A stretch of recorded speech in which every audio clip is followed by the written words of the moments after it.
முதலமைச்சர் இதற்கு முன்புமே பேசியிருக்கிறார் கூட்டணி ஆட்சி தொடர்பாக. அப்போ ஜெயலலிதா அவர்கள்லாம் இருந்தப்போ இதே கருத்து தான், மக்கள் ஏற்றுக்க மாட்டாங்க அப்படின்னு. இந்த கூட்டணி இணக்கமா இருக்கிறது அப்படின்னா பேசுற தன்மை வேறு. இப்போ இதை குழுவை கூட்டி பேசியிருக்கலாம், உள்ளுக்குள்ள இருக்கிறப்ப இதெல்லாம் இல்லைன்னு. வெளிப்படையாக ரியாக்ஷன் முதல்வரிடம் இருந்தே ரியாக்ஷன் வருது, அதுக்கு எதிர்வினையும் வெளிப்படையா பொதுத்தளத்திலேயே வருது அப்படின்னா எதை நோக்கி போகுது, எப்படி புரிஞ்சுக்கிறீங்க? அது அடிப்படையாக திமுக எதிர்பார்த்தது என்னன்னா, அந்த குழுவில் பேசுவாங்க, இந்த விஷயங்கள்லாம் பேசுவாங்க. ஈவன் பவர் ஷேரிங்காக இருந்தாலும் சரி, ஸ்ட்ரீட்ஸாக இருந்தாலும் சரி பேசுவாங்க. வெளியில் பேசினா ஏன்னா ஒரு கடந்த 2 வருஷமாக சொல்லப்படுற ஒரு விஷயம் என்னென்னா, திமுக கூட்டணி ஒரு கட்டுக்கோப்பாக இருக்குது. அது 3 எலெக்ஷனை பார்த்துட்ருக்கு, 3 எலெக்ஷனை வெற்றியை பார்த்துட்ருக்கு. அது இந்த எலெக்ஷன்ஸ்லேயும் ஸ்மூத்தாக செயல் பண்ணும் அப்படின்ற ஒரு எதிர்பார்ப்பு இருந்தது. மாறாக அதிமுக பாஜகவோட அமைச்ச கூட்டணியில் அது என்டிஏ கூட்டணி ஆட்சியா, முதல்வர் யார், பல பிரச்சனைகள் ஓடிந்தது. ஸோ அப்படி அங்கே கூட்டணி அமையலை. இப்போ தான் சேர்ந்துருக்காங்க, 2-3 பேர் சேர்ந்துருக்காங்க வச்சுக்கோங்க. அதனால் திமுக கூட்டணி ஒரு வைப்ரண்ட்டாக ஒரு கன்சாலிடேட்டடாக இருக்குது அப்படின்ற ஒரு எண்ணம் மக்கள்கிட்ட இருந்தது.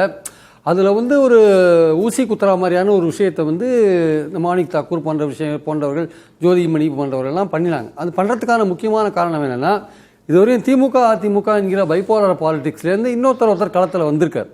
அவர் ஆட்சியில் பங்கு கொடுக்குறேன்றார் அவர். அதனால் எங்களுக்கு ஒரு ஆல்டர்னேட் இருக்குது அப்படின்னு ஒரு சொல்லாமல் சொல்லி ஆட்சியில் பங்கு, அவரே ஆட்சியில் பங்கு கொடுக்க, அவர் ஆட்சிக்கு வருவாரா மாட்டாரா, அவருக்கு என்ன ஓட்டு இருக்குது, அதெல்லாம் ஒரு கேள்விக்குறியான விஷயங்கள்.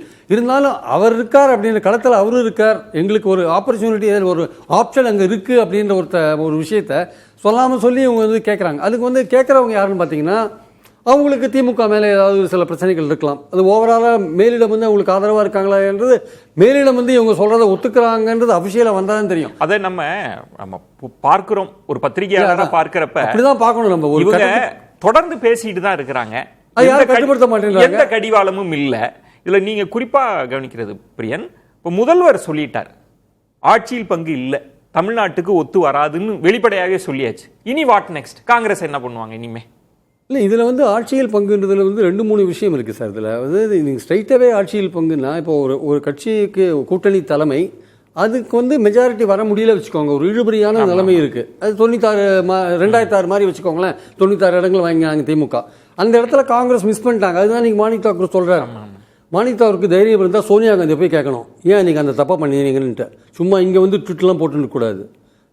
Let him go and ask Sonia Gandhi, why you have done that mistake. நாங்கள் இன்றைக்கி கேட்க முடியாத நிலையில் இருக்கிறது நீங்கள் தான் காரணம்.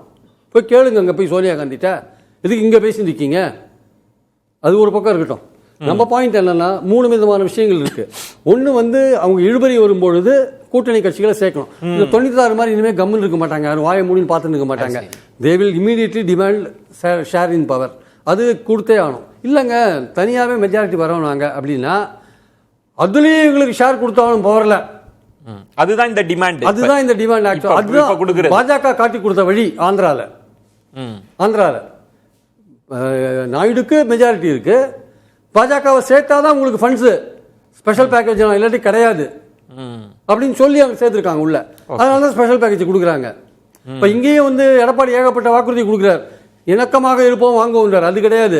நீங்க சப்போஸ் மெஜாரிட்டி வந்தீங்கன்னா கூட பாஜகவுக்கு பங்கு கொடுக்கணும் ஆட்சியில், இல்லாட்டி ஃபண்ட்ஸ் வராது உங்களுக்கு. எல்லாத்துக்கும் ஒரு செக் இருக்கு சார். அதுல நீங்க நீங்க அழகா விளக்குனீங்க. நீங்க தனி பெரும்பான்மையோடு ஜெயிச்சாலும் ஆட்சியில் பங்குன்ற கோரிக்கைன்னா எங்களுக்கு கொடுத்தே ஆகணும்ன்றது.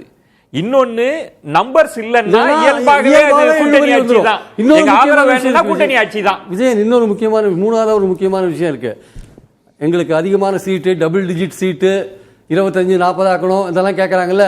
இதுக்கு பின்னாடி இருக்கிற சூழ்ச்சமும் கூட்டணி ஆட்சி தான். நம்பர்ஸ் வாங்கிட்டு நம்பர்ஸ், ஆமா, அவங்க நம்பர்ஸை குறைக்கிறது, கூட்டணிக்கு தலைமை தாங்குற கட்சியோட நம்பர்ஸை குறைக்கிறது. இதுல இன்னொன்னு குறைச்சா அவங்க மெஜாரிட்டி வாங்க முடியுமான்னு ஒரு கேள்வி எழுவும் இல்லையா? அப்ப இயல்பாவே கூட்டணி ஆட்சியை நோக்கி தான் அந்த முடிவு போகும்னு மக்கள் பார்த்துப்பாங்கல்ல. அப்ப அது மக்கள்கிட்ட எந்த மாதிரி விளைவுகளை ஏற்படுத்தும்?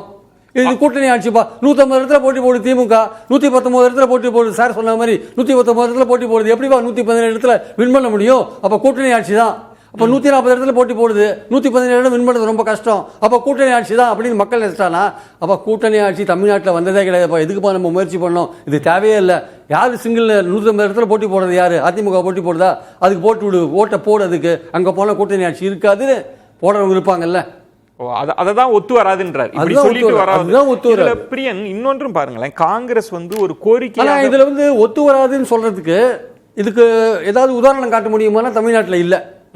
இப்போ ஒத்து வராதுன்னு சொல்றீங்கல்ல, அதுக்கு whether Stalin can show any example? இது நடந்து இது நடக்க முடியாத போய் பிரச்சனையாகி உடஞ்சி போய் அது மாதிரி ஒண்ணு மட்டும் இருக்கு. நம்ம தேசிய கட்சிகளுக்கு எப்பெல்லாம் வாரி வழங்குறோமோ அப்பெல்லாம் ரிசல்ட் வந்து நெகட்டிவா போகுது. தமிழ்நாட்டுல நீங்க ஹிஸ்டரி எடுத்து பாத்தீங்கன்னா தேசிய கட்சிகளுக்கு நீங்க வாரி வழங்குனீங்கன்னா ரிசல்ட் வந்து கொஞ்சம் அடி வாங்குறது. இதுல நான் ஒன்று பாருங்க, இன்னொன்னு ஒரு மாணிக் தாக்கூர் சொல்றாருல, மக்கள் தீர்மானிப்பார்கள் ஒரு கட்சி ஆட்சியா அல்லது கூட்டணி ஆட்சியானது. கரெக்ட், நான் இல்லைன்னு சொல்ல வரல.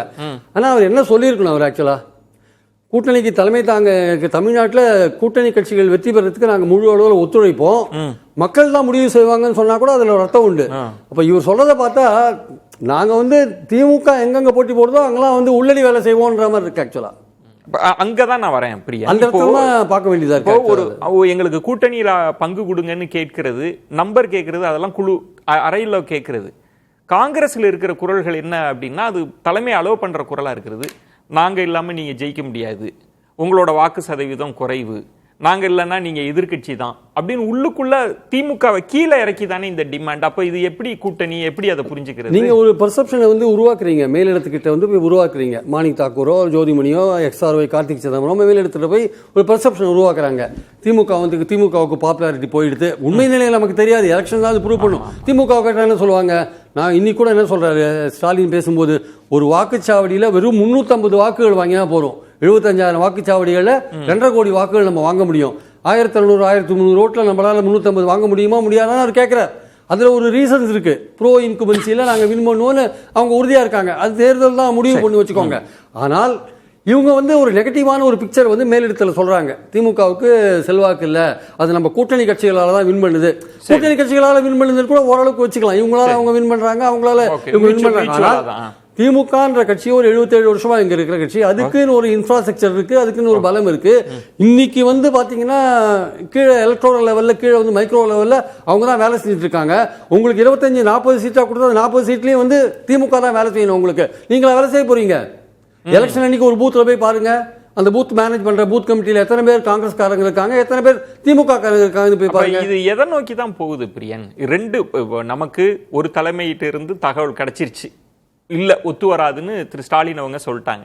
ராகுல் பேசல, ஆனா நம்ம எப்படி யூகிக்கிறோம்னா அவர் கன்சென்ட்ல தான் இவங்க பேசுறதா நம்ம யூகிக்கிறோம்னா. இப்ப மணி அவங்க கேட்டாங்கல்ல, இப்ப என்ன பண்ண போறாங்க, அடுத்து என்ன? இதுதான் இப்போ வந்து ஸ்டாலின் வந்து இந்த கார்டை போட்டிருக்காரு, இந்த காலத்தை இப்படி பரப்ப விட்டுருக்காரு, பப்ளிக் கன்சம்ஷனுக்கு விட்டுருக்காரு, பொதுமக்களோட இதை காங்கிரஸ்காரங்களுக்கு விட்டுருக்காரு வச்சுக்கோங்களேன். எஸ், நான் ஆட்சியில் பங்கு கொடுக்க மாட்டேன், அது ஒத்து வராது தமிழ்நாட்டுக்கு. அப்போ it is for you to decide. காங்கிரஸ்க்கு நீங்க முடிவு பண்ணிக்கிங்க, நீ டிசைட் பண்ணிக்கோ. டிசைட் பண்ணிட்டு 10 நாள் கழிச்சு பேச்சுவார்த்தைக்கு வந்தாவா வராட்டி போய் அதுல பர்டிகுலரா இருந்தா, ஆட்சியில் பங்குன்றதுல நீங்க ரொம்ப பர்டிகுலரா இருந்தா உள்ள வாங்க, இல்லாட்டி வராட்டி போங்க. அதே மணி சார் சொன்ன மாதிரி இன்னொன்று இருக்கு.